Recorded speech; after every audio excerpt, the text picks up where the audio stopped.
Le crash de l'avion piloté par Gérard Leclerc, mardi 15 août, a malheureusement emporté le journaliste de 71 ans, mais aussi son amie Michèle Monory, une artiste et créatrice de bijoux d'un an son aînée.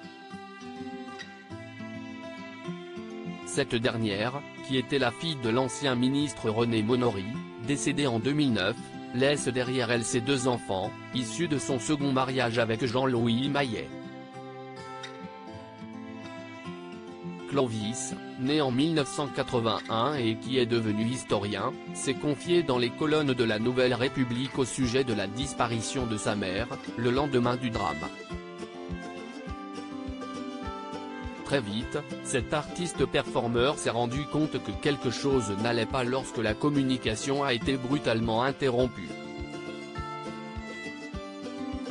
En voyage en famille au Japon, Clovis Maillet a expliqué lui avoir envoyé des photos des enfants et avoir essayé de l'appeler. J'étais surpris qu'elle ne réponde pas. Elle était très connectée sur les réseaux, toujours son téléphone à la main, a-t-il détaillé. Avec philosophie, le frère aîné de Basile a toutefois estimé que la mort de sa mère résumait bien sa vie, haute en couleurs. Je me dis qu'elle est partie en plein vol, ça lui ressemble tellement. Pour Clovis, la femme qui lui a donné la vie a toujours été quelqu'un de très libre, qui était pleine de vie, de joie, tout le temps. Un état d'esprit qu'elle gardait depuis 2008, année durant laquelle elle a survécu à un accident de voiture, drame qui lui a permis de mettre fin aux violences subies pendant longtemps dans son quotidien. Michèle Monory vivait, selon son premier enfant, les plus belles années de sa vie depuis son divorce, grâce à ses nombreux amis.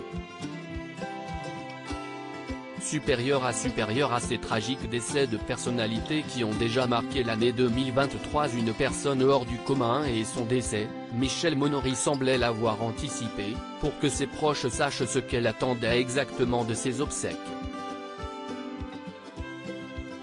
Elle disait souvent qu'elle ne voulait pas de tête d'enterrement à son enterrement. Elle voulait que l'on soit joyeux, que l'on boive, que ce soit une grande fête, a déclaré Clovis Maillet à nos confrères avec émotion.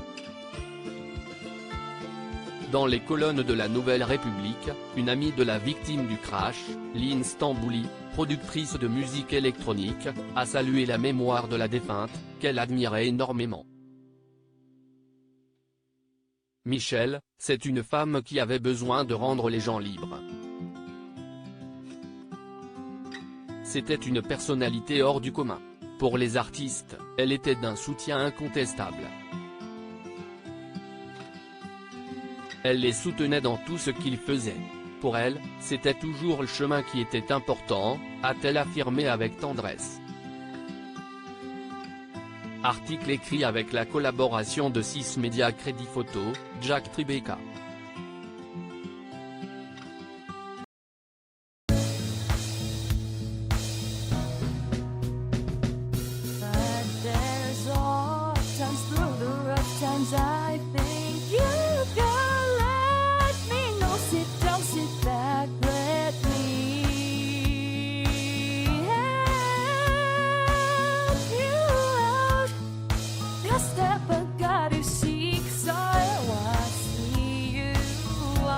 On your own, but